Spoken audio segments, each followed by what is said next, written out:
Thank you for joining us for our next Zoom with Bloom. Tonight, we are concentrating on campus housing. So everyone's been in classes before, right? Everyone has done homework before. Everyone's been involved in clubs and organizations and extracurricular activities, right? So you've got some prior experience with those parts of going to college. Normally living in a residence hall is going to be, somewhat of a different experience for people. So I know this is, again, always among the most popular topics we get as we're working with incoming students. So we're happy to have such a large group with us. However, I am also flanked by our best and brightest from our Department of Residence Life. Would you guys mind introducing yourselves? Sure. I'm Amy Cunningham. I'm the Director of Residence Life, and I'm also a BU alum. And how long have you been at Bloomsburg? This is my 28th year I've been here. Nice. Okay. All right. And I'm Michelle Scout. I'm Assistant Director of Housing Operations and Residence Life.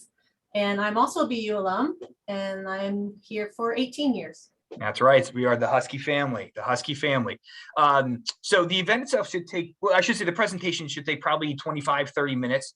If you guys wouldn't mind holding your questions till the end. Actually, no, if you have any questions during the event, just please feel free to type them into the Q&A, and I will relay them to Amy and Michelle.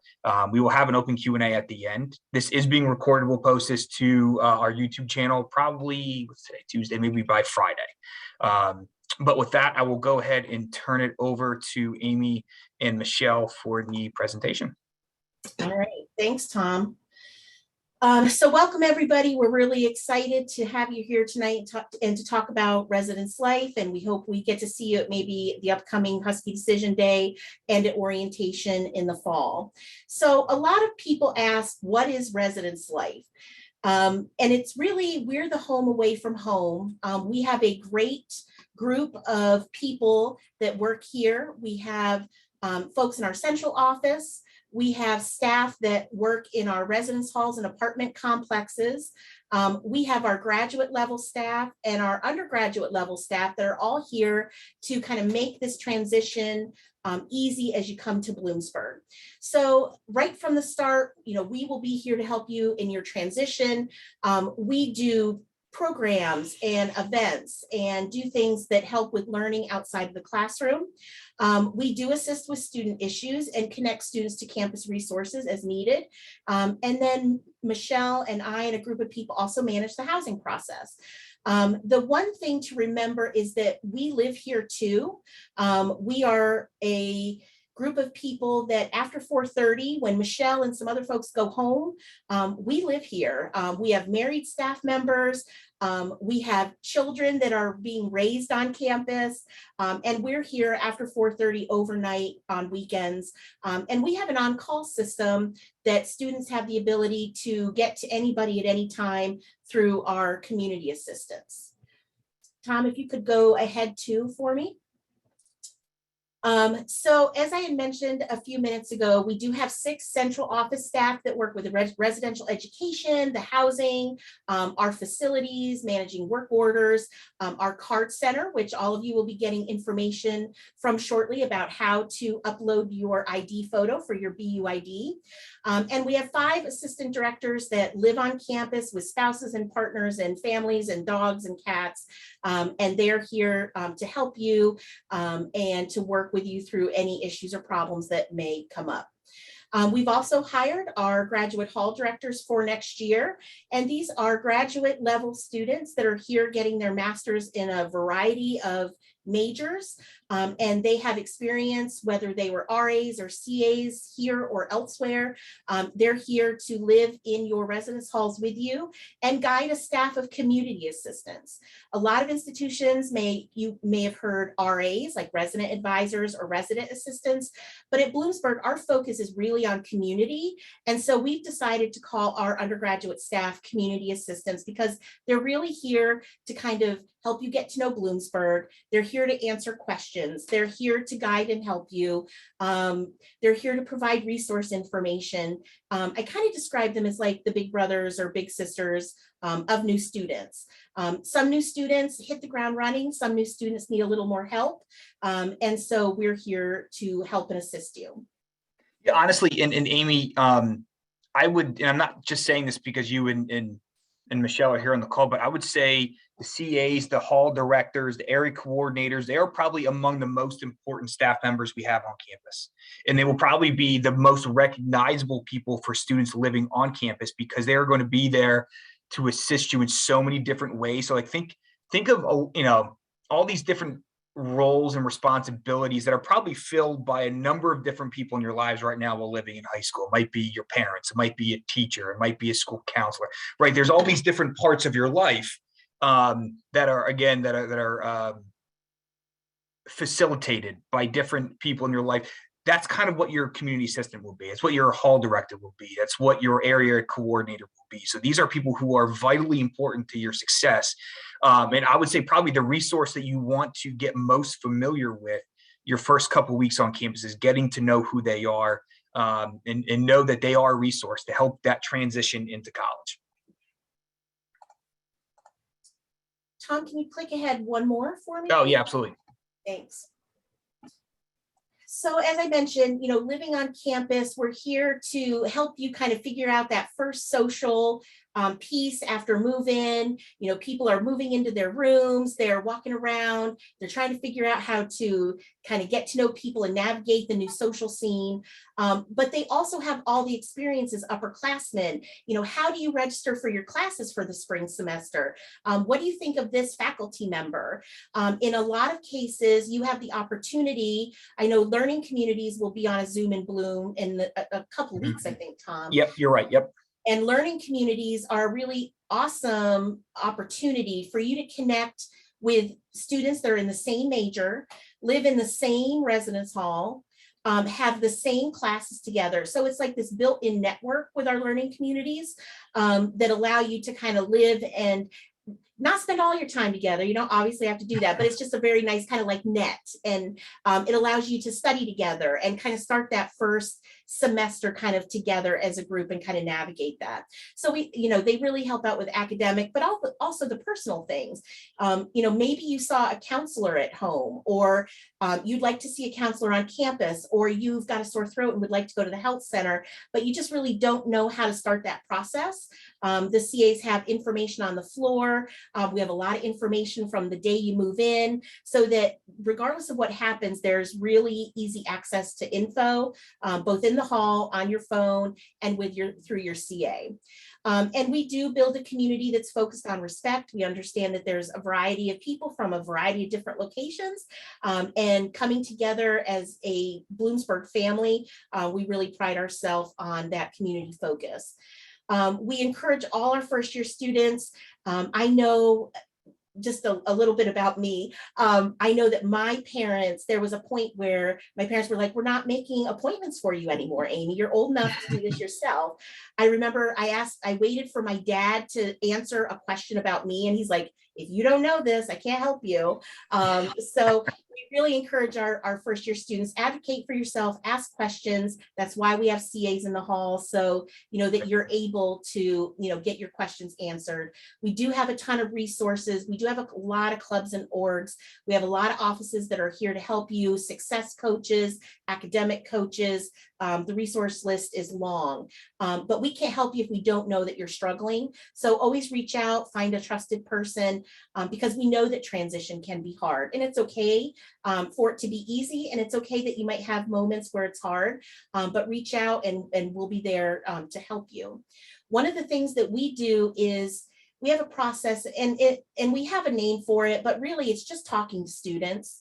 And so a lot of times talking to students and making sure that we know what's going on privately, one-on-one, we can do a lot of really early intervention, and we can really get students connected quickly so that they can be successful, which is really our ultimate goal. Yeah, and those first couple of weeks, like you said, Amy, those are probably the toughest for an incoming brand new student. It is always helpful, though, kind of understanding this fact that there's 2,000 other new freshmen who are starting that process with you. And, to have a community assistant, to have a grad hall coordinator, people who are specifically trained to help students kind of transition. And I know I'm not really doing that transition justice just by using that term. It's one of those things we kind of have to live it to know it. And before you know, it will be here. But having someone, again, like a community assistant who's kind of almost kind of like a Yoda. I don't know if there's any Star Wars fans in the group. I feel like they would kind of understand that reference to kind of help guide you through this process. But there is a question we have here from Bethany. Great question, Bethany. My daughter was invited to the Honors College. Congratulations. I was told it was or had its own residence hall. Which one is that? And does she go about her housing process the same way as all students would, for example, like choosing a roommate? Sure. So the Honors College is part of our learning communities that I had mentioned just a few minutes ago. So whether it's Honors or any of our other learning communities, everything functions exactly the same. There is a specific building that we house Honors in, as well as our Frederick Douglass learning community, or our nursing or health sciences. So if you are in a learning community, you are assigned to a specific hall. And yes, the process stays exactly the same for choosing roommates and providing us with your housing agreement. And then we get a list and it tells us that your daughter is in Honors, and then we know where to place them. So it's much more of a behind the scenes process. You do what you need to do and everything falls into place on our side, because we communicate very well with our learning community folks. Yep. Let's see here. Thanks so much. No, thank you, Bethany. Great question. And last thing about kind of the staffing part of this is, Amy, correct me if I'm wrong, but probably Residence Life is probably the largest staff on campus. So your staff is basically everywhere. They're embedded in all different parts of campus. So it is really important to be assertive, right? So you need to be able to speak up and you need to get used to that. You're not going to have people here to do that for you. However, all you have to do is raise your hand. All you've got to do is step up and say, you know, I have a question about this. Or I don't quite understand this, or I need help with this. And people in Residence Life are actively and happily willing to help. But that is a really, really important part about starting off, doing well in college. Yeah, and Tom, it's really, you don't have to, it doesn't have to be a big fanfare. Like Right. as a new student, I just went and would talk to my CA and I would get my questions answered, or I would stop down into Residence Life and ask a question at the front desk. It doesn't have to be with any great fanfare. It just, you just have to ask someone and we'll be there. And and the people in Residence Life, again, I promise I'm not just brown nosing here, they're very friendly. They're welcoming people, and I think you'll notice that during move-in week. So like there's no pretentiousness. So like you don't ever have to worry about being a burden by asking a question. That's the concern I get from a lot of new students is, I felt like I was bothering them. It's like, no, absolutely not. You're definitely not doing that. Let's see here. Good question from Sam here. Are you automatically put in the learning community for your major, or you have to do it manually? There's an application process. If you go to the learning community website, you can start that application now. You don't have to wait. I also encourage you at the end, I know Tom has some dates, and the learning community Zoom with Bloom, it would be worth another 30-40 minutes of your time to have Jen Hunsinger, who is our director of our learning communities, talk about that experience and what you gain from it. But I encourage you to go on to the learning community websites, just search it in the search bar, and the application is up and running, and you can feel free to go ahead and apply. So we'll talk briefly about living with a roommate. Really, communication is key. As I mentioned, like we speak with so many offices on campus. We're the connector piece for a lot of students and a lot of offices. But if you're going to be successful with a roommate, you've got to feel free to communicate. When you start in August during move-in week, we do have an opportunity for you and your roommate to kind of set what I call ground rules, and talk about, do we share things? Do we not share things? Is there a time that we need to give each other privacy? Is there time about guests? Like what time should we have guests in? And it's really just having that open communication to really start that process, so that if there is a time, when maybe there is an issue or problem, it's just much easier to broach the subject. One thing I'd like to talk about is picking your roommate versus a roommate assigned by us. There is this idea that if I pick my roommate, I will not have any issues whatsoever. And in some cases, people who have known each other for many, many years, or are cousins, or have been friends since third grade. Sometimes you come to college and people start to make changes and choices about themselves, and it doesn't always align with what the previous relationship was. So we have equal amounts of concerns with roommates who have known each other forever versus those that Michelle would assign based on your personal preference questions that you fill out. It's really how you approach it with again, that open communication. And then also making sure that you speak with a res life person when there's a problem. I call it the snowball effect. So if Michelle and I are roommates and Michelle has somebody come over at 3 o'clock every day, and 3 o'clock is really like the time in the afternoon that I'd really like to get ready for my 6 o'clock class. But I don't tell Michelle that. I just want her to mind read me and know that like that bothers me. So I don't say anything. And then Michelle has her friend that pops over at 3 o'clock every day and they're watching TV or gaming or whatever.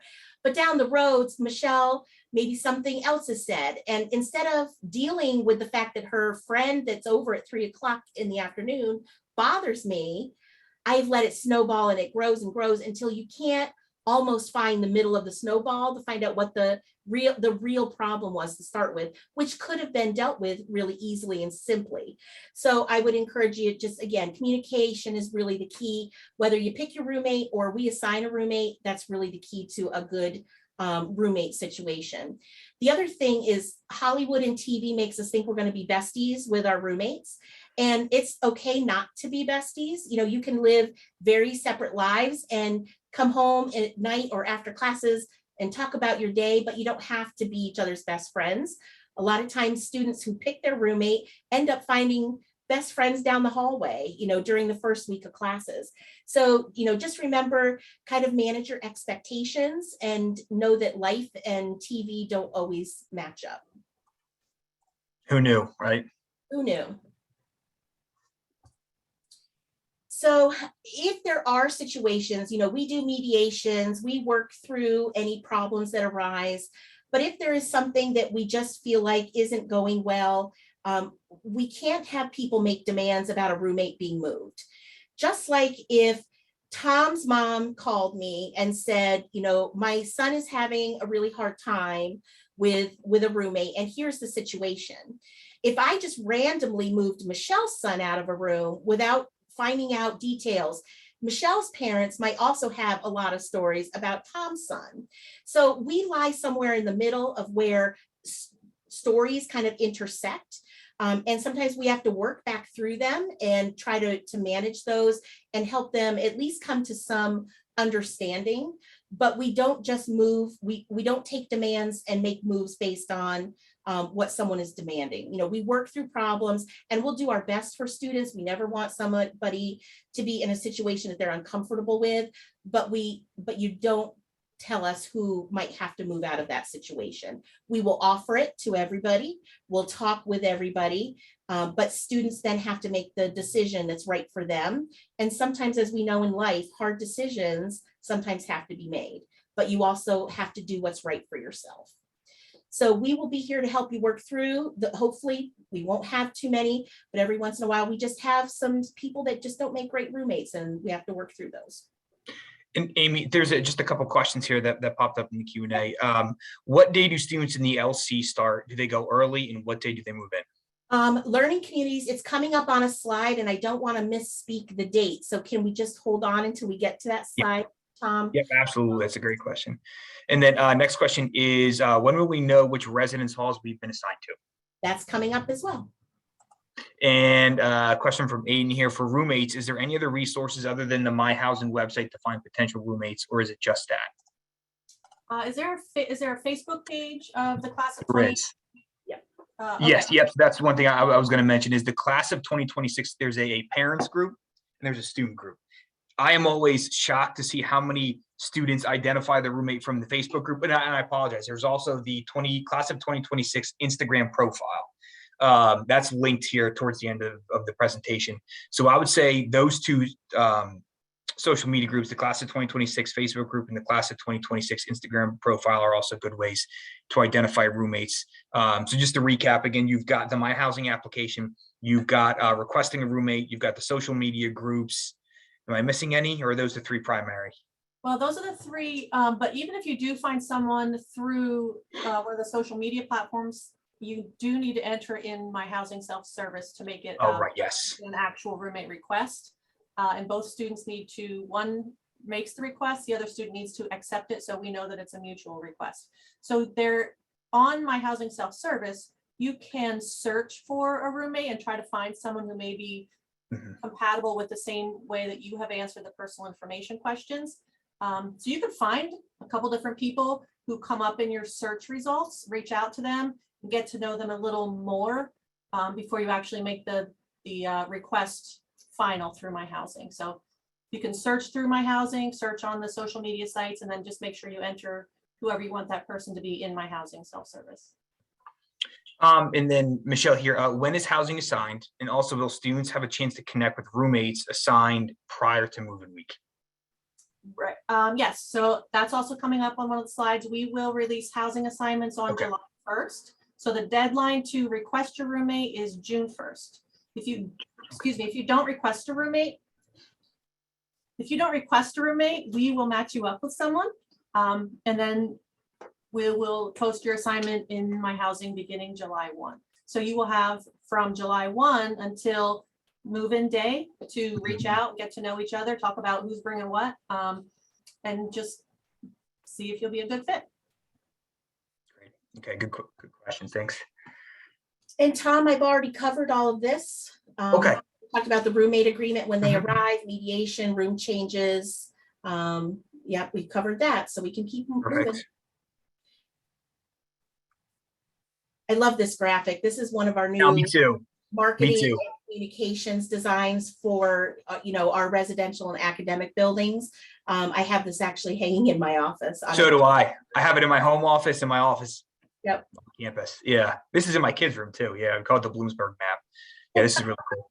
I use this as much as I can. So for people in the audience, you've probably seen this before. It's just we have a lot of affinity for this.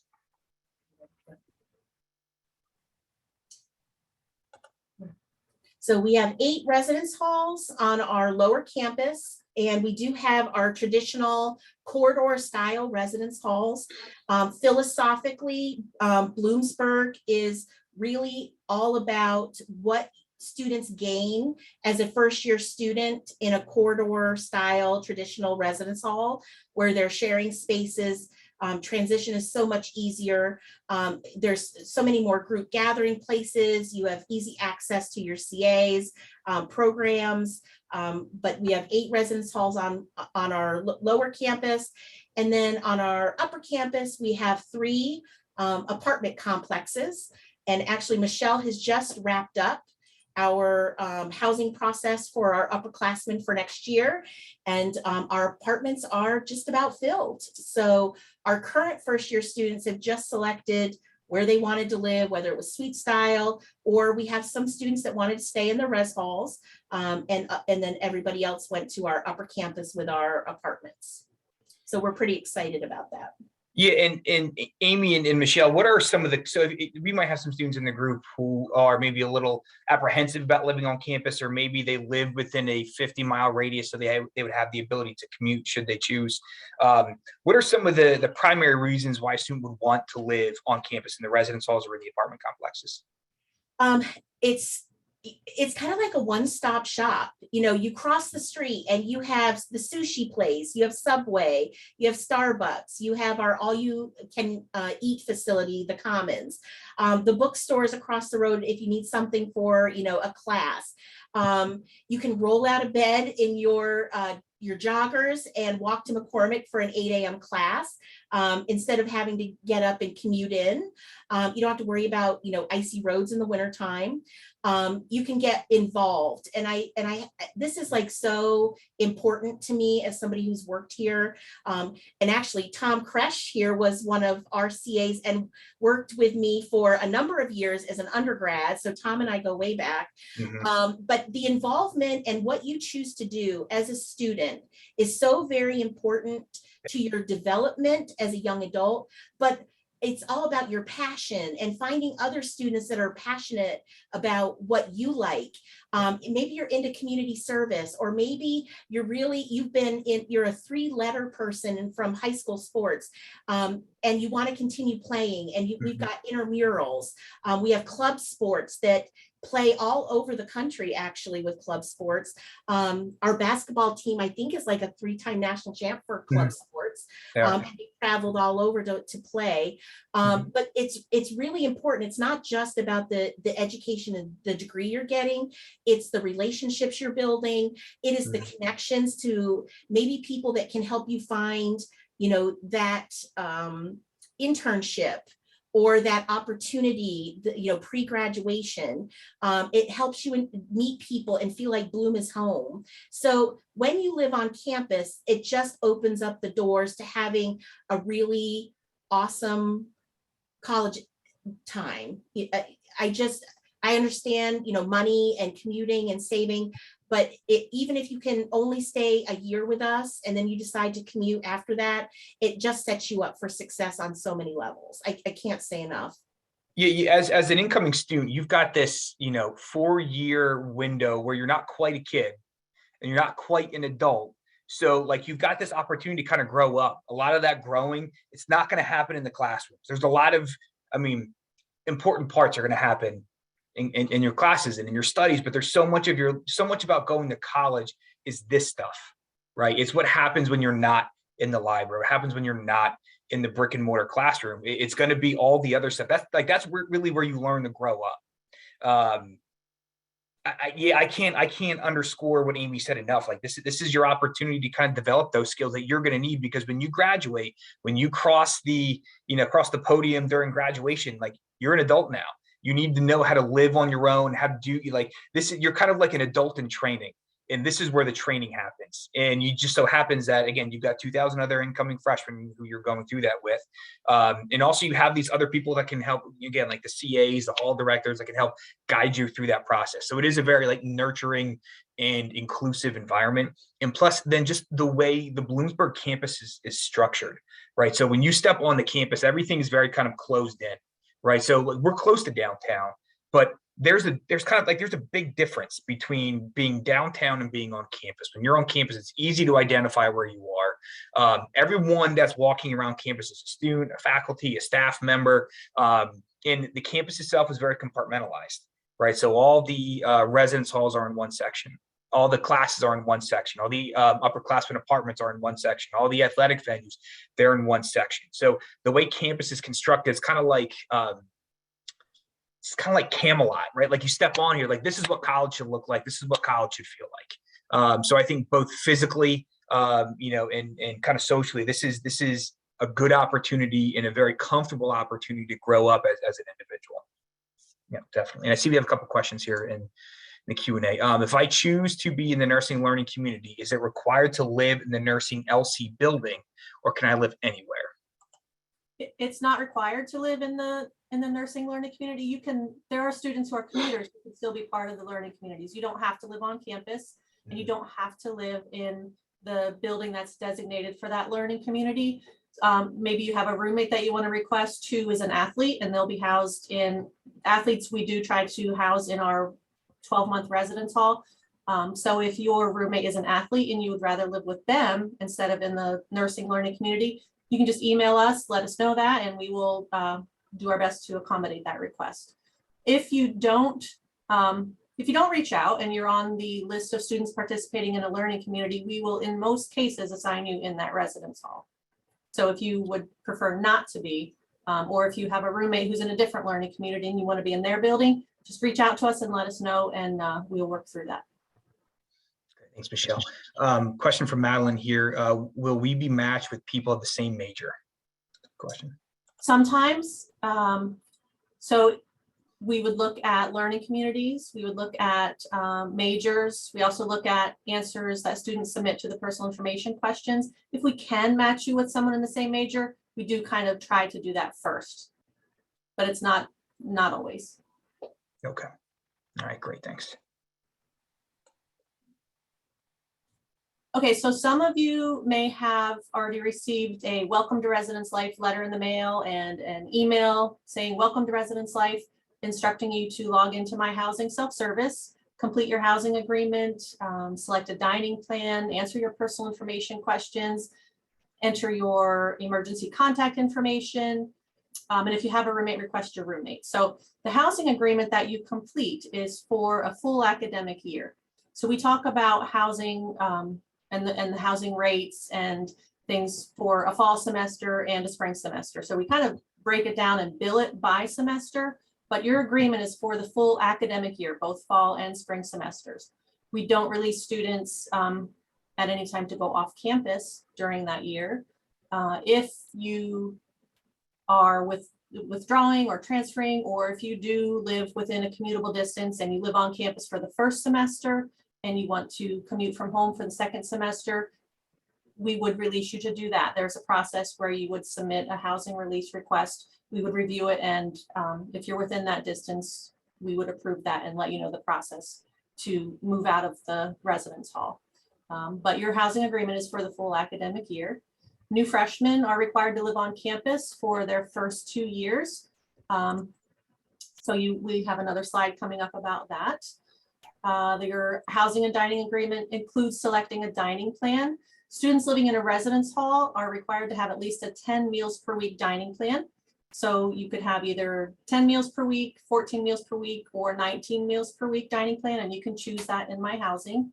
If you don't select one by June 1st, we will select the B1, the 14 meals per week for you. So you're required to have a dining plan in a traditional residence hall. There are no kitchens in the halls, so there's no facilities or opportunities for you to cook your own food. The dining plans come with what we call flex money, which is money that you can use at different venues on campus. If you want to grab just a cup of coffee, or if you want to go to the Husky and grab a sandwich, instead of using your meal swipe, you can use just like that dollar amount in your flex plan. And this is all kind of, among the benefits of living on campus. The housing, the dining, when you live on campus, when I would turn on the TV, the cable was just magically there. I didn't have to set anything up. When I would, turn on my laptop, the internet just magically worked. I didn't have to set anything up with a separate company. When I wanted to get something to eat, I would just use my meal plan. I didn't have to go buy food and make it.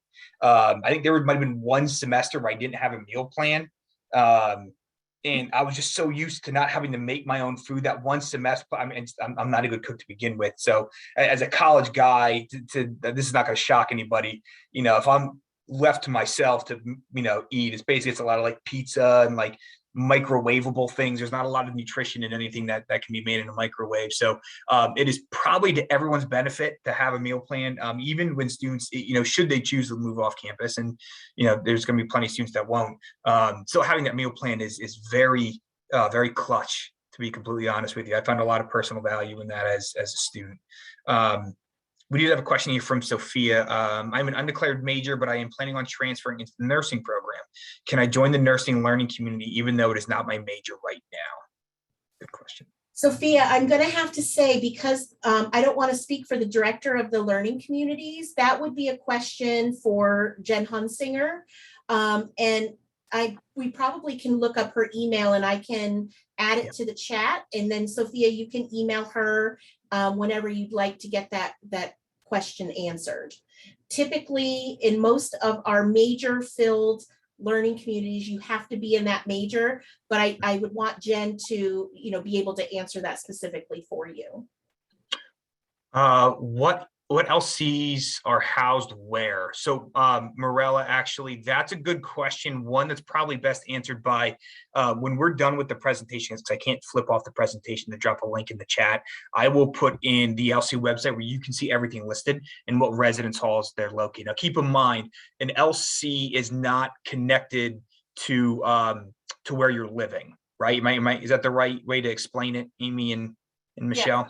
Yes, that's correct. So you we had mentioned, you don't have to live in a specific residence hall to be part of a learning community. Mhm. So students can live anywhere, on campus, off campus, commuting, residence hall, apartment. They're typically for first year students. So you don't have to live in that building to be part of the learning community. Yep.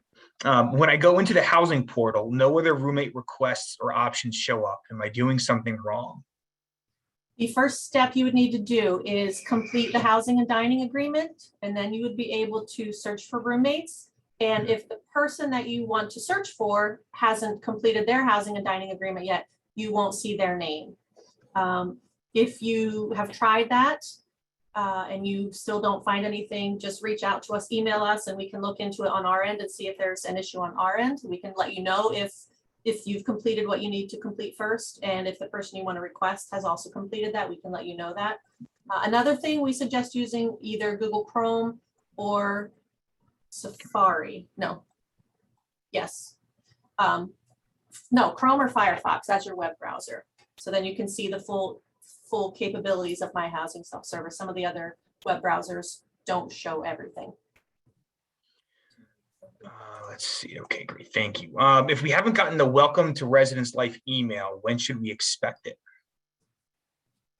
If you've paid your admissions deposit and you have applied to be an on-campus resident, your name will get loaded into our housing system after you pay your admissions deposit. And if you have requested on-campus housing on your application, that tells us to send you the Welcome to Residence Life.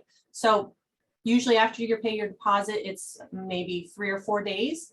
So if you haven't received it and you've paid your deposit a while ago, you just email us and we can look into it and see if you're in our system. And Amy, Michelle, could you drop the email that Do it right now. No. Perfect. Thank you. My bad. Great question. Thank you, Emmett. Can you join the Honors College in later years of college, like the second or third? Actually, I can answer that question. Yes, you can. You have to apply, but there is what we call an internal application to join the Honors College. Yep, that's a really good question. Okay, I'm typing at an angle here. So the email is not Bughouse. I apologize, everybody. Michelle is typing it incorrectly. And I also did drop Jen Hunsinger's email in there as well. So my apologies for my mistyping. So just to be clear, it's not Bughouse, right? Not Bughouse. For No. certain? Okay, all right. Do the LCs have an AC, refrigerator, and microwaves included? That's a good question. All of our traditional, actually all of our residence halls are provided in each room with a micro fridge unit, which is a unit where there's a microwave on top and an attached refrigerator on the bottom. And freezer. Microwave, refrigerator and freezer on the bottom. So you can bring soups and popcorn and different foods that you want to heat up in a microwave, but you don't have a full kitchen anywhere. And what about air conditioning? Every hall has air conditioning. Every hall has air. Wow. All right. So I feel like I've earned the. Some are in window units and some are central. It just depends. COVID has when COVID began, we had to put some air conditioning plans on hold, and with the way that contracts and things are currently with parts, and we're in the same shape as everybody else, but every place has air conditioning at this point. So I feel like I'm old enough now where I've earned the right to be able to say, back in my day, yep, there's no air conditioning. And Amy, I can remember asking you, hey, can I get AC in my room? And I got like halfway through the sentence and you're like, yeah, that's not happening. Oh man. Okay. Yeah. As a first year student, am I allowed to have my car on campus? Yes. First year students park in our blue lot, which is located up by Nelson Fieldhouse in the football field. We have shuttles that leave every 15 to 20 minutes from lower to upper. Shuttle information schedule is all online. Students can easily access it if they, come back at the end of the day on a Sunday and they want to make sure they catch the last shuttle of the day. It's all that information is kind of easy to find. And then Amy, as you let's say as a sophomore, a student decided that they want to live on the upper campus and one of the upperclassmen apartments, do those come with their own parking spot? Is that part of what's included? So to be clear, parking is done by University Police. That's not our purview, but we do have the answers. You will be getting an information from University Police in July. It will allow you to go on and pay for your parking pit permit, which is no longer an actual sticker. They are now using a brand new system where they read license plates. So you will pay for your parking pass, but you don't actually get a pass or a sticker. It's just automatic. And so your second year as a student, if you live in the apartments on upper campus, there is ample parking right outside where you live, that's available all the time. And Amy, how much does it cost to park per semester or to have a parking pass? Tom, I'm good, but I'm not that good. I think it's 75. Yeah, it's currently 75. Oh, see, we are good. What year was the university found? No, okay. I paid the ARD. Is there another payment I need to pay for housing before doing my housing application? No, it's the admissions deposit is what's put your name in our system. So if you haven't gotten anything yet, please reach out and we can check that tomorrow. Okay, I think that's right. If I join an LC, does my roommate also need to be in the same one for us to be roommates? That's a good question. No, okay. If two people are in two different LCs, you would just need to decide as a roommate group where which building you would prefer to live in, but you still have access to the other building where, the learning community may have like director meetings or study sessions or any of those things. All right. There is some questions, Tom, in the chat. Oh, okay, my mistake. Let's see here. Are the residence halls all the same price? Oh, hi, Mrs. Moore. That's a good question. So yeah, are the residence halls all the same price? Yes, the traditional residence hall double rooms are all the same price. So when I say double rooms, that means two students living in one room, sharing a room, which is most of our residence hall layout. There are very few, maybe less than 20 rooms on campus that are single rooms. And those are at a higher room rate than the double rooms, but those are, yes, very few of them. So if you lived in a double room in Montour, which is one of our residence halls, versus living in a double room in Elwell, which is another one of our, you would be paying the same. Yep. Okay. Same price. Your second year, when students choose to live in either suites or apartments as upperclassmen, then there are different prices. And that is because different amount of students live in each of our apartments or suites. And so there is a cost differential there. But that would be for the 23-24 academic year. So we're talking 2 years from now, basically. Okay. All right, great. Thank you. Husky Gold. Husky Gold is, it's a debit system that is housed on your student ID card. So there is a cash to card machine in the student ID center, and there's also a web page where you can log in and you can add money with your credit card, or you can add cash at the card center to your student ID card. So your student ID card, maybe we didn't talk about that. Your student ID card contains access to your residence hall, to the front door, to your hallway, to your room. And it also has your meal plan on your student ID card. And then you can add Husky Gold to your student ID card. And Husky Gold is it's like a declining system balance that you can use for anything at the bookstore, in the laundry machines in your residence hall. You can use it at the health center, at the mailroom if you need to send a package, or if you want to buy lunch at Chick-fil-A, you can use Husky Gold. So just to recap here, you've got your meal plan, which is, I guess, what would be the right terminology you have? It's like a meal swipe system to be able to use at different restaurants on campus. You have Flex, which is extra spending money on campus, but just for food. Just for food. For food. And then there's Husky, and then Husky Gold, which is kind of like a debit system almost, but it's for basically anything on campus. Yes. Okay. Yep. Husky Gold not accepted by Amazon. Yes. No. Okay. Just making sure. No, and Husky Gold, you can add any amount you want to Husky Gold, and that will last you your entire time that you're a student here on campus. Mhm. Your dining plan and your flex plan,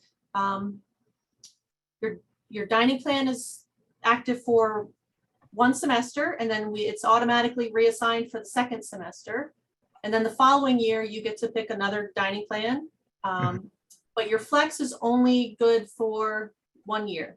So if you have any flex left over at the end of the fall semester, it's rolled over to spring. At the end of the spring semester, if you have flex left over, then it's lost. It doesn't carry over to the following year. So you want to make sure you use up your flex at the end of the spring semester. Okay. So flex is built into the cost of your meal plan. It's just there. Husky Gold is actually money that you need to either go online or go to the card to cash machine and put money into the account. It's your money. Flex is part of our dining plan for you. Right. It's purchased at the time where you select your meal plan. Correct. So question from Alan here. Can I live in a suite with a private bedroom my freshman year? Not typically.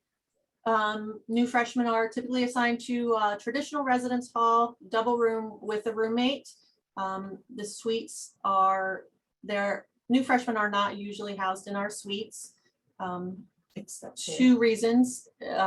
The upper class students have already selected them and filled them up, but also if there are any accommodative housing needs that you would need to have a private room, then you can submit a form to request a suite or a private bedroom with a semi-private bathroom, or if you need a room with a visual fire alarm, or if you need wheelchair access, or if you have an ESA that you need to bring to campus with you. There's a form that you need to submit so that we are aware of that accommodation that you need. We then work with the Disability Services Center, and you would provide information to them. They will review your documentation from your doctor, your physician, and let us know if that request is supported by them, and we would then house you accordingly. But otherwise, new freshmen are normally housed in traditional residence hall rooms. If my roommate is with me in an LC, does that mean they are also part of that LC, or do they need to apply? They would need to apply. Okay. Is it one micro fridge unit per room to be shared? Correct. They share, correct. I'm currently a STEM student and will have 30 credits starting next year. Will that change where I park or where I'll be living? That's a good question. So it won't change where you're living, but it could eventually change where you're going to park. There is a credit system that if you have so many credits, up until like a certain amount of credits, you park on upper campus. If those credits as a STEM student are transferred in and show up on your transcript, then you will have an earlier time in which you can then park over by the hospital in our green lot. Okay. But again, that if you want to know the specifics about how many credits that is, I encourage you to go onto the Bloomsburg University website and check out our university police parking section, and all the details will be on there. So I think we have 2 questions here that are, I think, are getting to the same point. Will freshmen be assigned to room with other upperclassmen? Not typically. Sometimes upperclassmen request a new freshman, and so if it's a mutual request, then yes, we will. Otherwise, it's not likely that you would be randomly assigned with an upper class student. I say not likely. In the past, we've had to do that because we were very tight on space. I think this year we'll be able to, we won't need to do that. So you would, in most cases, be assigned with another new freshman. Okay, great. For a student who doesn't drive yet, will there be shuttles to take them around campus? And how about in town to shop? So there are 2 shuttles a week that go to Walmart, which is about 10 minutes from downtown Bloomsburg. The downtown is walkable easily, and the shuttle goes from lower to upper, but there's no shuttle bus within campus because it's all very walkable. We're not like Penn State where you have to catch a bus to make it to your next class on time. Everything is very close. So earlier in the in the event I talked about, campus being very kind of compartmentalized. Yeah, the one nice thing is when you have classes, all your classes are going to be in the quad. So the campus, while certainly not a small campus by any means, it is very traversable, if that's even a word, but it's easy to get to where you need to be. It's not overwhelmingly large in that regard. So it is very pedestrian friendly. And Main Street, honestly, I don't know, 100 yards away from where the residence halls are. The residence halls are like directly in between where downtown Bloomsburg is. I'm showing you with my hands, you can't see them off screen. Directly in between where the downtown Bloomsburg is and the academic quad. So it's honestly, you're kind of like in an ideal location living in the residence halls. Do athletes have to request a special residence hall? No, we get their names from the coaches. So the coach will send us their roster and then we'll place them in the residence hall for 12-month housing athletes. It's not only athletes in the building. There are other students, non-athletes. There's a learning community or two in the building. But we place them in that hall. They don't need to, there's nothing that they can indicate in my housing when they complete that tells us that they are an athlete. We just get the name from coach. Laundry facilities, pods or liquid detergent? That's a good Either question. or. Just a note though, when I went to college, my mom gave me a bag of quarters, and remember our laundry services are now using that Husky Gold on your BUID card. So no quarters are necessary. Pods, you just throw it into the washing machine before you start it, and liquid goes in the drawer at the top. And there is a lot of instructions, easy to read, how to sort clothes. All of that is in our laundry facilities to make sure we help our first-time students as they navigate laundry in some cases. Amy, I just can't get the picture out of my mind of like your mom handing you a tube sock full of quarters Yep, on your way to campus. absolutely. Bedding is twin XL? Question mark. Okay, so this isn't like a yes or no question. If you want to have an egg crate or something that covers a mattress, and it might put a little more volume to the bedding, twin extra long will support going around and under the mattress and the egg crate and anything else that you might think that you need. But if you like a very taut bottom sheet, a regular twin will also work, but it will just be a little tighter onto the mattress. So it depends on how much you're adding to the mattress, is really whether an extra long or regular, but both will work. Okay. Yeah, the egg crates are nice. I will say that does add some extra comfort to your bed. All right, these are all great questions. We will get to everyone's question. I just want to make sure we can get through all the topics that Amy and Michelle have here. So very quickly, we have our Husky Mail Hub, which all of our mail goes to one area, and that is located in Soltz Hall. Students get emails, they get texts if they get packages or letter mail, and they can pick up their letter mail 8 to 4:30 Monday through Friday. Packages are in smart lockers, and you get a code to your phone. You go in 24/7 anytime you have a minute, and it tells you go to Success 102. And so each of our locker systems are titled like Success and Honor and something else. And you go in, find 102, put your code in, the door pops open, you take your package out, you close the door. So it's very, very nice. It's a great system, and it doesn't have to work with a very specific schedule. So you can get packages or letter mail very easily in one location. You can also send mail or packages out at that location as well.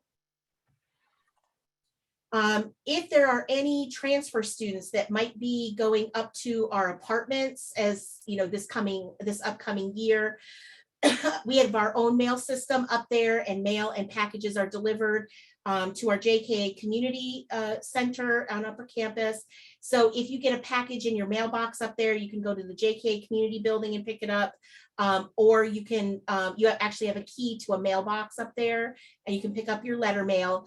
But there are times, depending on the carrier, that even though you live at the apartments, you may get a text, and then you would go to the Husky Mail Hub for your package. And then if you go ahead, Tom, if you want to take a picture of this, obviously you don't know what your room numbers are, but if you want to write this down so you know exactly how you should address packages or letters, It would be your student's name, and then just replace room 222 with whatever room number they are. And then put their hall name. So it may not be Elwell, it could be Montour, could be Columbia, could be Northumberland or Luzerne or Schuylkill, but everything is the same. And then for our apartment students, it's a 4-digit box number that they would get. And then that is how you would address the mail there. So if you feel like you want to take a picture, this might help you in the future as you're planning the first packages to your students. You're welcome, students. Now you're going to get a package. Again, safety. We're a central Pennsylvania. We're a pretty small area, and so safety is always important for us.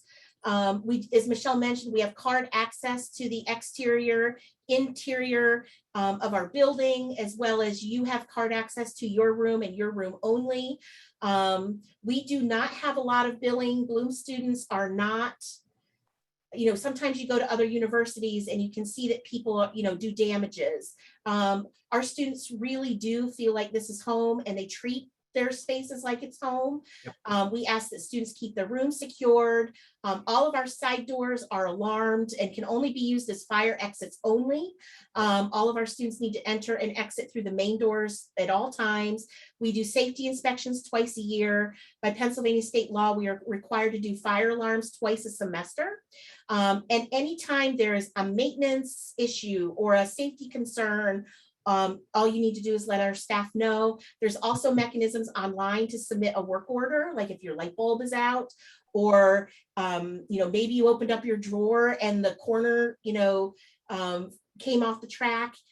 You can submit a work order online, and then our maintenance staff, who's wonderful, they'll come in and repair it for you.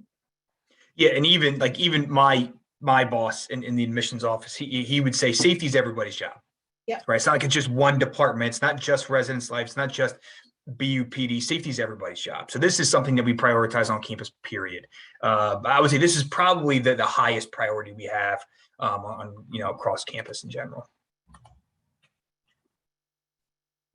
So I mentioned accommodative needs. If you have a need to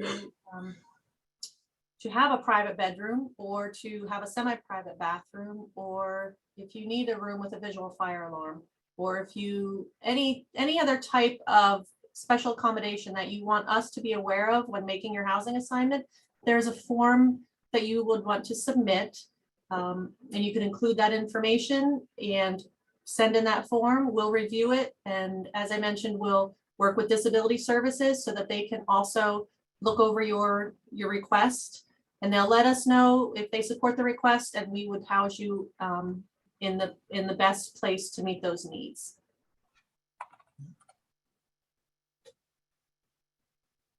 So housing and rooming assignments will be posted on July 1st through My Housing Self-Service. So we want to make sure you have everything completed by June 1. That means your housing and dining agreement, your roommate request, if you have a roommate to request, and your dining plan selection by June 1st. And then after June 1st, we'll work on placing you in your residence hall room. And then we'll open up housing assignments on July 1st, send an email out letting you know when they're available.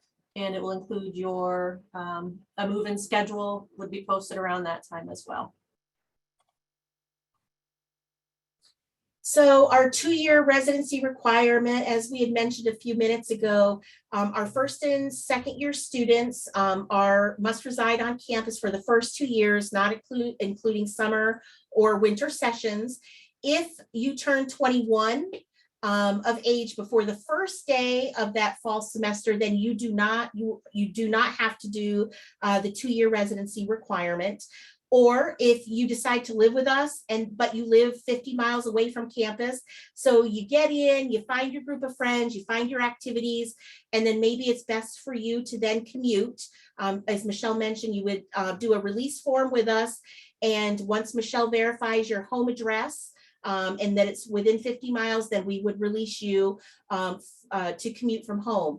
But those are really the only 2 reasons why you would not be living on campus for 2 years.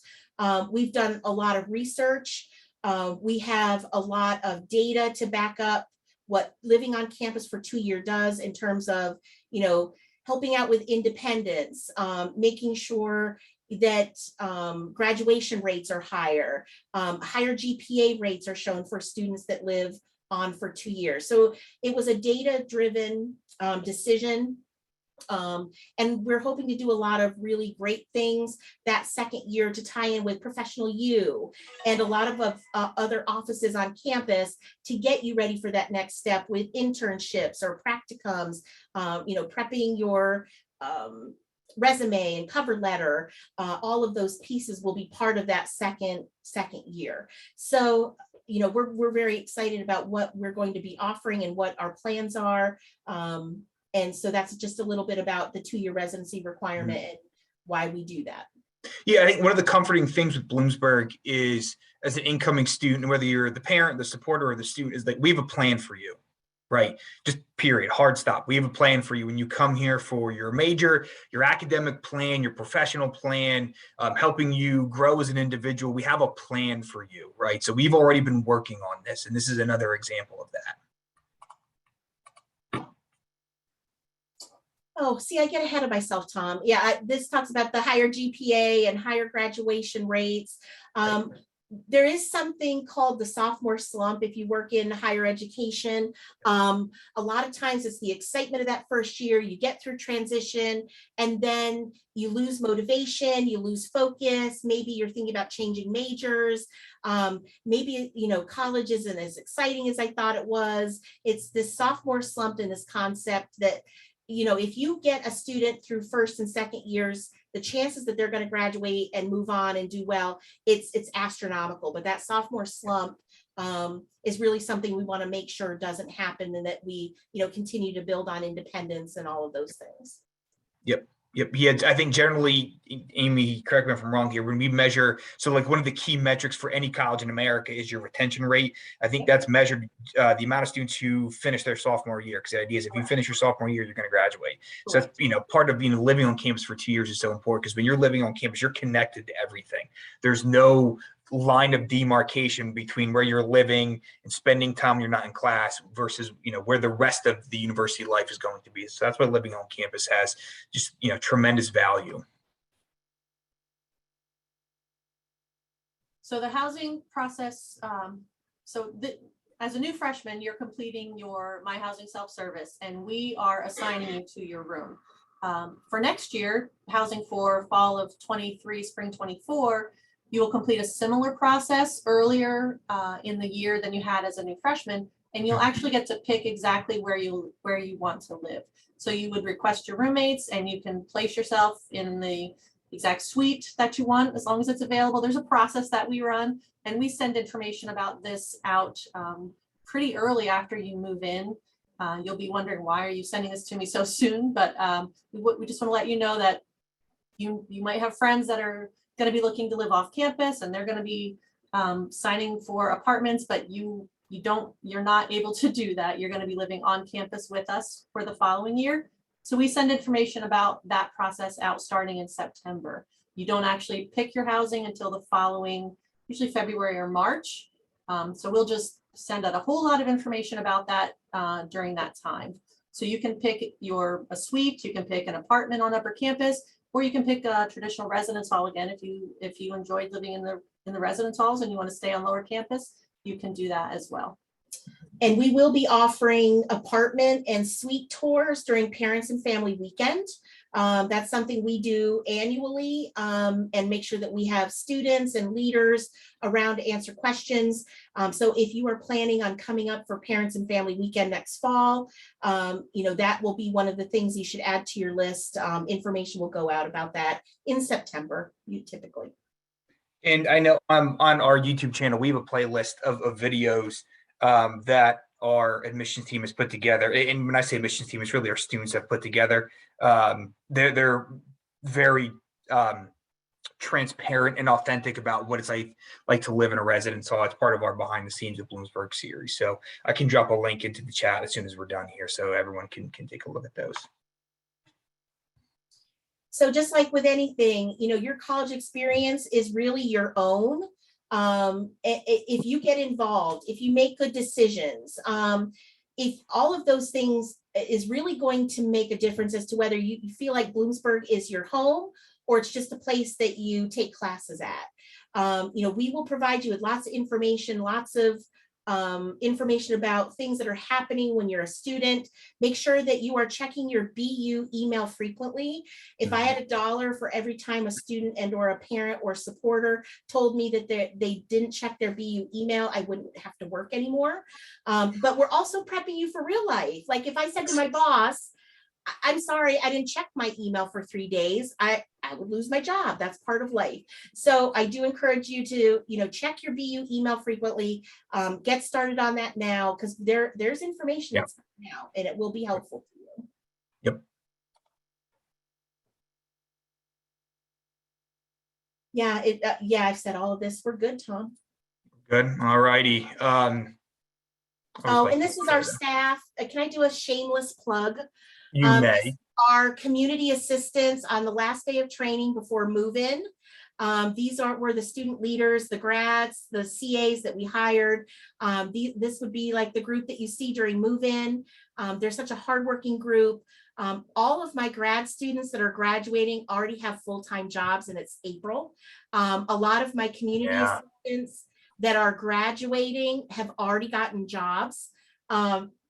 For May or June. A lot are going to grad school. So I'm just really proud of this bunch. And if any of you, excuse me, might be interested in applying to be a CA next spring after your first year here, just check out the Res Life website. Information and application will be available at the end of next semester. Hey, hey, look, we're trying to recruit people to be tour guides here. I'm team tour guide. Come on now. Come on. I mean, being a CA is cool, but I mean, it's not tour guide cool, if I'm being honest. No, so earlier I said, how Amy's staff is everywhere. This is Amy. Are you in this picture? Or Michelle, are you in this picture? Could we single you out? Okay, so this is. I think I might have taken it. You were taking, okay. So this is not even this is your student staff, right? So this is not even including the full-time staff, right? So when I said that, Amy and Michelle have staff members everywhere embedded on campus, that I was not being hyperbolic, right? That is absolutely the case. So that's important to keep in mind. You have people who are there to help you from day one until you graduate. Just a few upcoming events we have here in admissions, and I'll leave this slide up in the next slide up. We have Husky Decision Day, the Philadelphia area reception, and for most of these events, we'll cover housing in a small part. Some of these are going to be more major specific, but there are some other events coming up that will be relevant for incoming students here. And then our virtual events. So we have some more Zoom with Bloom events coming up, and I know the learning communities was one of particular a popularity tonight. So I hope everyone will join us on April 12th at 7 for the learning community Zoom with Bloom. I think that will answer a lot of questions that people might have about what it's like to live in learning communities and what the next steps would be. Oh, and just to be clear, the one on May 5th, this is not orientation. This is a preview of the orientation program, just to be clear. So at Bloomsburg, orientation it's not just like a single day. It's a group of days, or it's a group of events and programs throughout the course of the summer to really kind of help onboard you appropriately for starting college. And then this is our social media handles. For anyone who follows us on social media, we're probably about as active as any school in America on social media. We have posts daily, hourly almost. So I would encourage everyone to stay in contact. Other than checking your email, this is probably the next best place to check. All right. That being said, I know we've got some great questions in the Q&A, and I want to make sure we get to those. I know we're running a little over time, so I appreciate everyone sticking with us here. Family weekend, the dates have not been published yet. I just tried to look that up online. They will probably be published over the summer, but I could not find it when I looked. Okay. If I'm an ACE student and already have an ID card, do I need to get a new one coming in as a freshman? No. Nope, you can use your same ID card and we'll have it set up with access to your residence hall. Okay. In regards to health insurance, does Bloom have one, or if my child is already covered by my plan, is that okay? That is okay.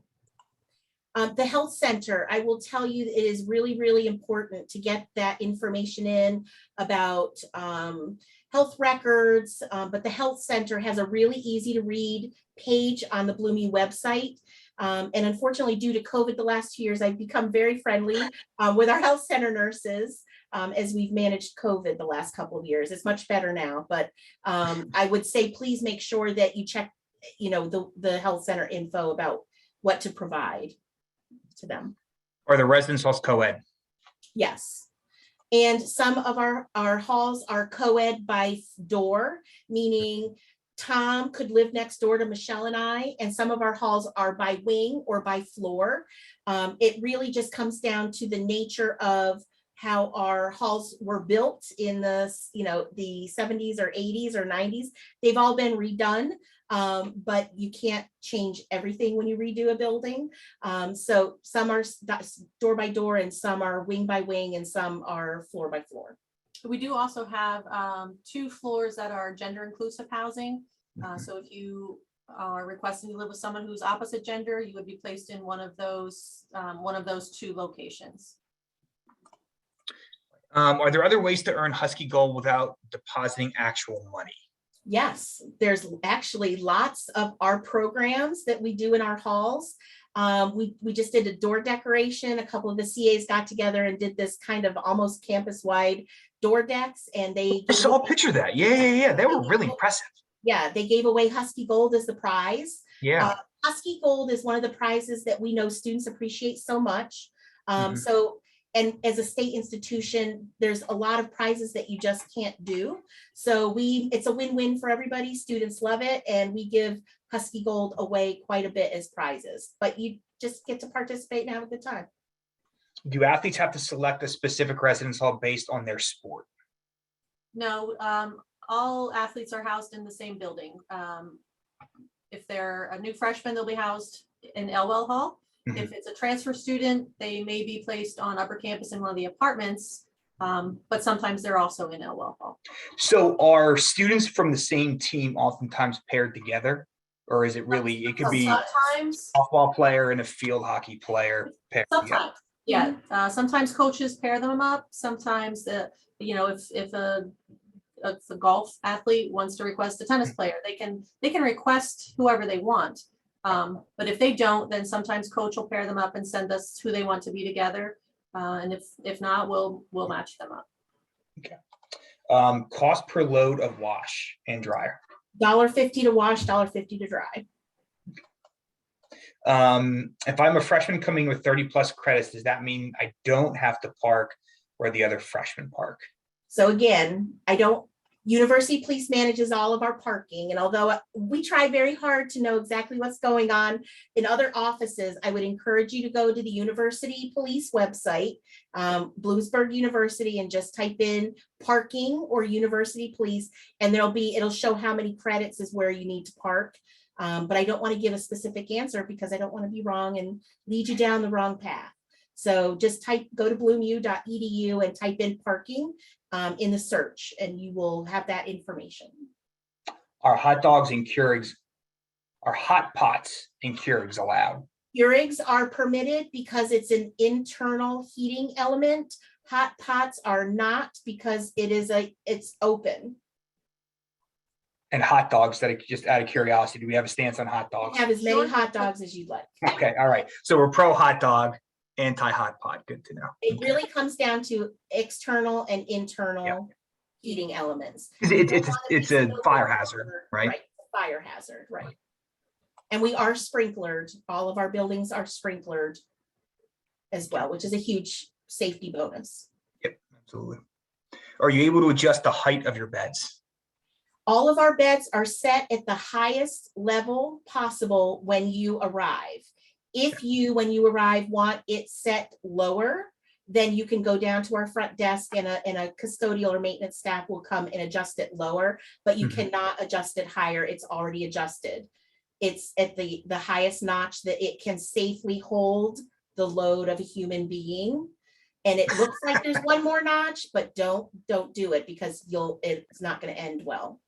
And that'll give you about 23 or 24 inches of storage underneath the bed. So you can fit like a nice 3-story drawer. Yeah. So you have good storage space under there when it's at Lots the of storage. Yep. And that's why we set them high. And if you want your beds bunked so that you can have, like a lounge in your room. Mhm. We bunk beds as well. Are wax warmers allowed in the dorms? Wax warmers are not permitted. Okay. Again, it's that heating element with the bulb. Yeah. It's, yeah. How soon can freshmen find a job to work on campus? I like that. That's a good question. Now that's a really good financial aid question.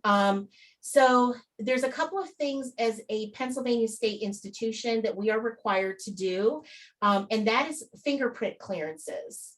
If you're going to work on campus, you have to be cleared through the 3 clearance systems. So that does take a little while, and you can't necessarily do that before you arrive because the codes need to be provided by Bloomsburg University.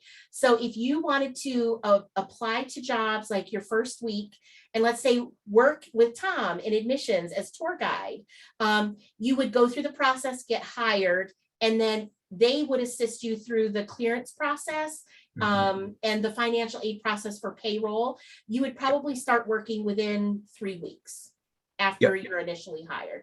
So it's usually about a 3-week process from the time you're interviewed by an office to when you can start and your clearances come in. Yep, and those are for work study jobs on campus. The work study jobs, again, the positions that are exclusively on campus. I think you can, the bookstore. Hires, and Aramark is our food service, and they hire a ton of students.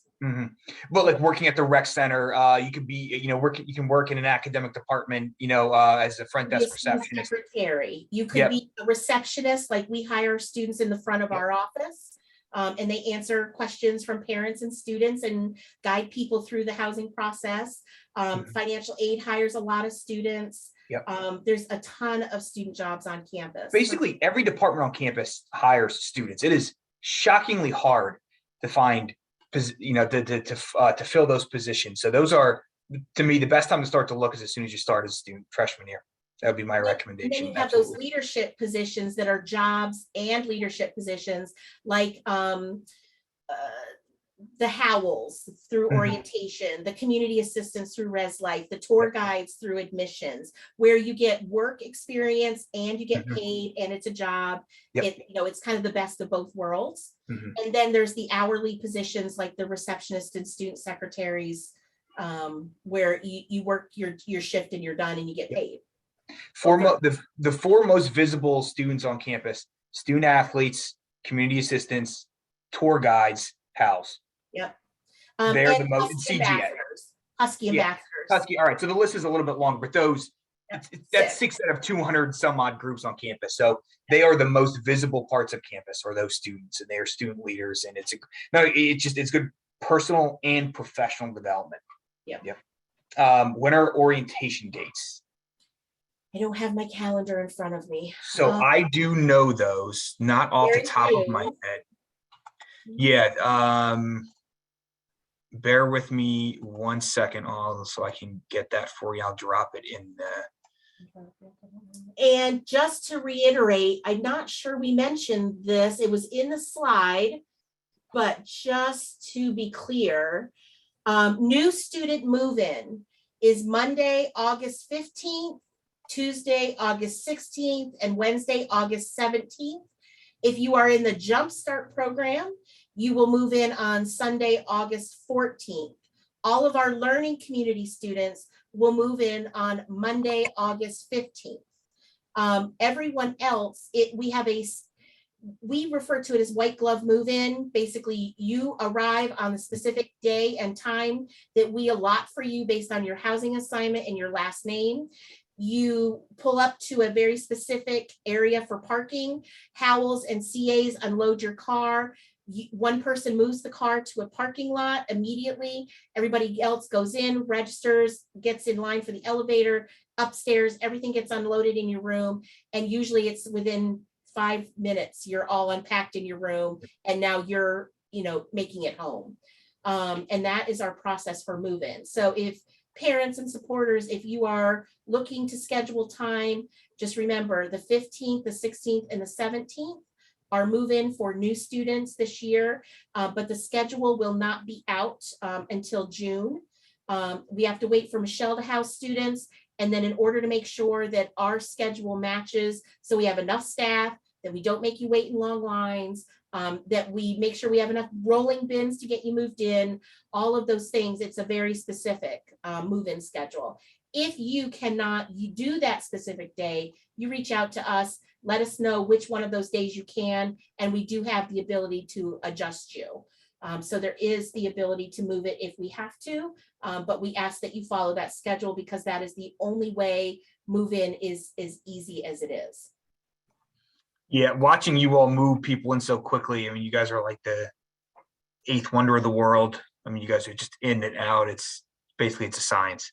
What is the, go ahead. There's a question about restrictions for move-in. Oh.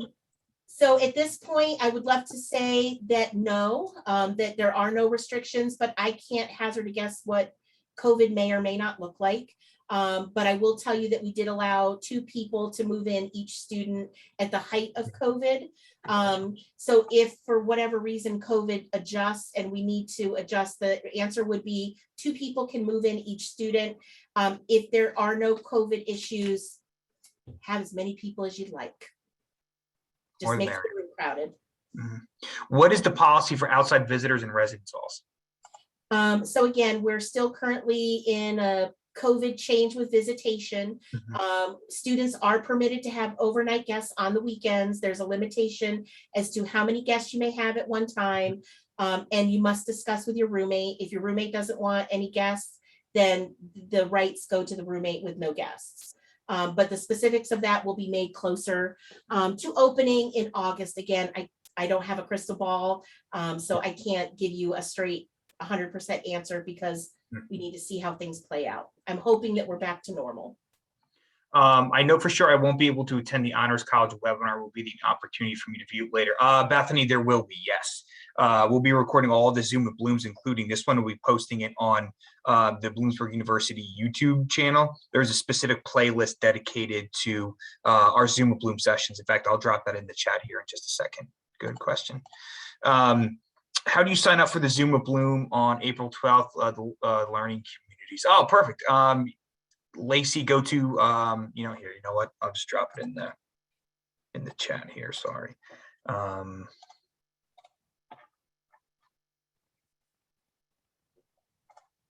right, while I'm doing that, let me get to another question here. How do you sign on? Then we got that one. When is move-in? I've heard some conflicting answers, especially regarding Jumpstart move-in. I know you already got this one, boss. Could you get it one more time? Yeah, Jumpstart is Sunday, August the 14th. Learning Communities is Monday, August 15th. And the remainder of our new students will move in Tuesday, August 16th and Wednesday, August 17th. Once move-in is over at 5 o'clock on Wednesday, August 17th, orientation then takes over. It will be orientation then Thursday, Friday, Saturday, Sunday. We call that Welcome Week with activities, or the student organization fair, and then classes start on Monday. We do walking tacos at night. There's lots of things. And I just put the Zoom at Bloom, the learning communities episode, the registration in the chat, and you can sign up for all of these on bloomu.edu/visit. They're all itemized out under the virtual event section. Good question though, Lacey. How do we access the health center page? Go to bloomu.edu and in the search, type in health center or student health center, and their page should pop up with all of their information. Yes, actually, I'll put that in the chat too. So I don't type as fast as I should be able to. I'm kind of a digital native. It's hard to type quickly when everyone's watching. Continue. What about a coffee maker that doesn't have the base heating element? Okay, again, not brand specific, but to describe it, a Keurig coffee maker or a coffee maker that's Keurig-like.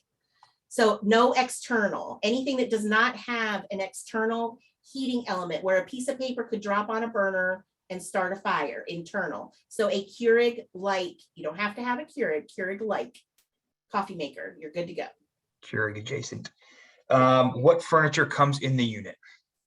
There are 2 twin beds, 2 twin mattresses, 2 desks with 2 desktop, 2 desk chairs, and 2 closets that include a long hanging section, a shorter hanging section, and several drawers. A lot of students bring the plastic 3-drawer dressers that, as Michelle mentioned, go nicely under the bed. There's also storage on top of the closets. There's lots of space. When you come to Bloomsburg for orientation, I highly encourage that you take the time. We do tours. You can go in and measure to your heart's content, and measure everything out during orientation. So make sure you fit that into your day when you're here. And there's lots of great pictures on our website. Has the information on how to submit information/photos for ID cards already been sent out? If so, was it sent via email? I don't believe that has been sent out yet. Card Center typically waits until we wrap up this year, and then we'll start sending that information out. Again, if you go to bloomu.edu and in the search, look at Card Center, there's lots of information there.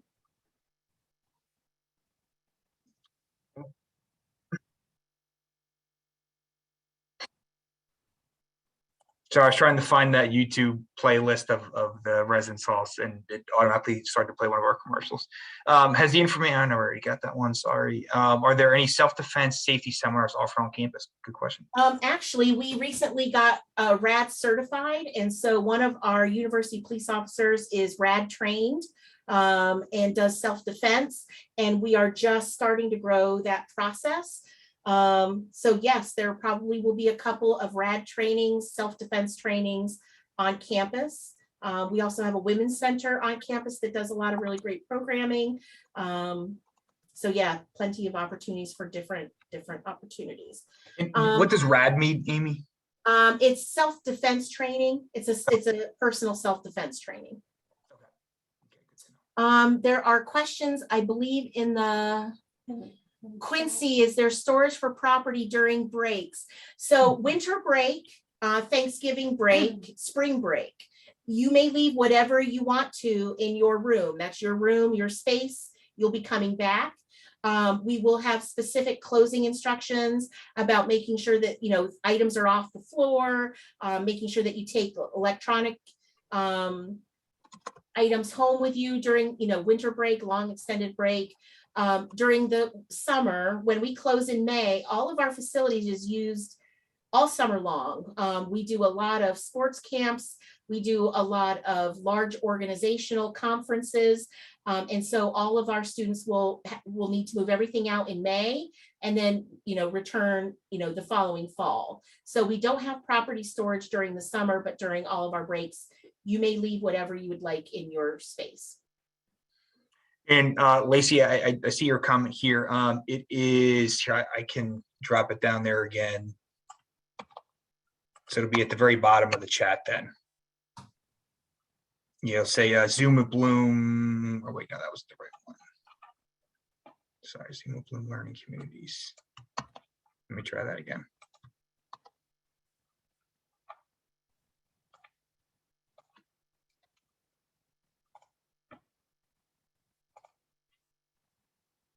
That's not here.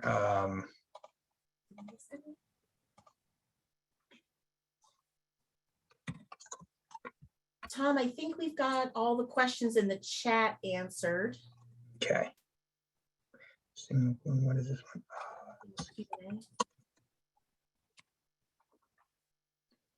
So Lacey, I just put in there again, the text says Zoom with Bloom LCs, and then there's like a really long link with just a long strand of letters and numbers. That's the link to the registration. So we certainly hope to see you there. Tom, did you mention what the summer orientation dates were? Oh, yeah, yep, absolutely. Orientation, it's a drive-in day. So students and supporters will drive to Bloomsburg. You pick the day you wish. You attend orientation. You get to pick classes. There's lots of information. You get to tour. You get to eat on campus, and then at the end of the day, you drive home. So it's a drive-in day to kind of get you ready for August. Give you the opportunity to meet people face to face, get your questions answered. But it's just a drive-in day, and you get to pick one of them. So orientation dates are June 21st through June 24th, right? So the 21st, 22nd, 23rd, 24th, you pick one of those days. Or June 27th through the 29th, 27th, 28th, 29th. Again, you pick one of those days. So Tom, those, type it in the chat. Can you say that again, June? oh yeah, June 21st, 22nd, 23rd, 24th, and then June 27th, 28th, and 29th. And again, orientation should be sending information to your BloomU email. And that is where you will get information about how to select which date. Okay. So I see in the chat that the Zoom of Bloom links are not showing up. I'm surprised. So let me say this. Oh, you know why? Am I sending them directly to Amy? No, nope, I'm not. If you go to bloomu.edu/visit, okay, about halfway down the page, there's going to be what they call a hamburger menu that'll say upcoming virtual events. You're going to see all of our Zoom of Bloom sessions linked there. And here, I'll put my email address in the chat too. If for whatever reason you can't find it, or just you have questions about anything, just email me. I'm happy to help. Okay. And then we're going to add the Res Life website email one more time. If you have any questions, feel free to email that, and it will either get disseminated to the right person in Res Life, or our staff member will respond directly back to you. And we had a question in here, something rabbit related. Let me see here. Can I bring my rabbit to my residence hall room? So we do not have pets on campus. The only thing that you are allowed to bring as a pet is a fish in a 10-gallon tank. If you have an emotional support animal or an assistance animal, then you would need to go through accommodative services, but you can't. We know who has been approved. There's signage that students are provided to show that their assistance animal or emotional support animal is approved. You need to go to accommodative services and get all of that approved. There is a follow-up contract that you need to fill out with us and complete once you're approved by accommodative or disability services. But you can't just bring a rabbit to bring a rabbit. Okay. And Kendra, I'm sorry, I know this question came up a couple of times. I'm sorry I missed it. How do you get your BU email? Is that different than my Husky? So it is different. I know we have all these different naming conventions and everything is Husky related, which does not make it easy for people to understand what it is. So I do recognize that. So yes, to answer your question, BU email is different than your My Husky. Your My Husky is your student account. It's your account where like you would pay a bill, you would pick your classes. It's kind of like your lifeline to the university. Okay. Your email account is just that. It is your BU email account. You can get to your BU email account. You know what? Let me just. This is going to be another link on our website here. Let's see here.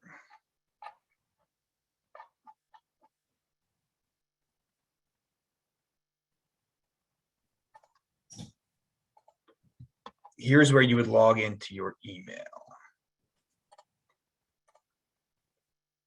In your email, your actual email address is assigned to you after you pay your deposit.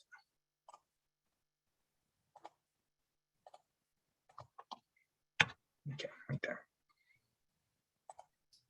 Are plug-in neon signs allowed on walls? Good question. So you have to be careful about how they're hung, correct? Because neon usually is glass involved and fall and break, and you can't hang them from the ceilings. They're permitted. You would just need to have a very safe way to hang them so it doesn't fall. And then you have neon glow stuff that falls all over your room, and then glass cleanup. I would just say you're going to have to hang it very, very well, and it needs to be secure, and it cannot damage our walls. Okay, if you're driving, it might be better for you to put a sign on something that is stable, like the top of your desk, where it's against the wall, but sits flat on your desk. That might be the better option than hanging. If you're driving from out of state, what is the timing? I'm assuming that's probably regarding move-in. So move-in starts at 8 and ends at 5 every day. Each hour is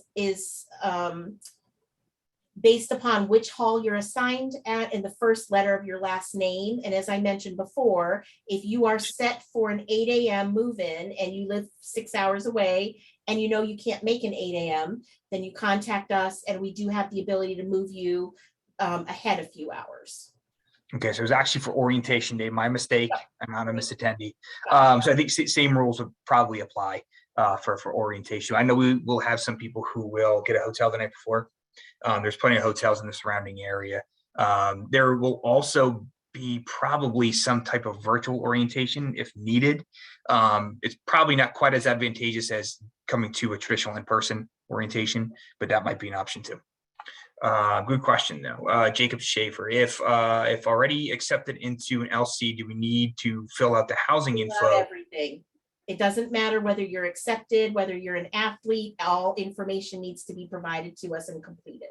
Yes, Okay. and if you are requesting a specific roommate, you also will need to fill out the personal information questions, just so we have that information in the event that your requested roommate decides not to live on campus, or if we need to make a roommate change, we have all that information. So yes, everyone needs to fill out all of the steps of My Housing self-service.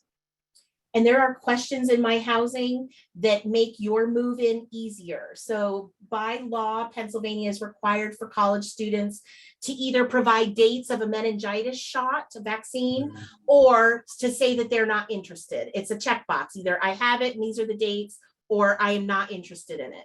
But you have to acknowledge that you've read the information about meningitis. If you don't fill that out, then there's a form that you have to fill out once you arrive on campus. So everything that's in there, even though you're like, I don't know why they're asking us this, there's a purpose. So if you just very carefully take your time, it's not a long process, but answer the questions and it will help everybody out in the long run. All right. So I think at the start of this, I said, we'll probably run 30 or 40 minutes. But honestly, everyone had great questions. I mean, phenomenal questions. These are the questions I would want to know if I were you. So you're asking all the right ones. Thank you guys for sticking it out with us. It was great Yes. being here tonight. Yeah, I really appreciate that. I know. I really got to do something about the decorations. This is our home office, and for anyone who's been with us for all of our Zoom with Bloom sessions, they've seen the same kind of bland. Let's see here. Question. Okay, thank you so much. Now, Ethan, thank you, buddy. We appreciate you you tuning in. And again, I know what's today? Today, Tuesday, Wednesday, Tuesday.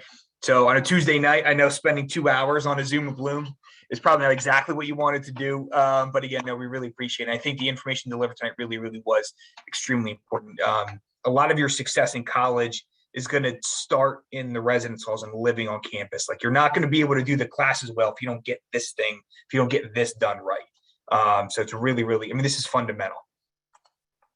Thanks, Tina. Thank you. Thank you for joining us. Let's see here. Sam, thanks for joining us, man. We appreciate it. Thank you so much. I hope everyone will join us at Husky Decision Day or at our next Zoom with Bloom events or major exploration days. Yeah, thanks, Sarah. Thanks, guys.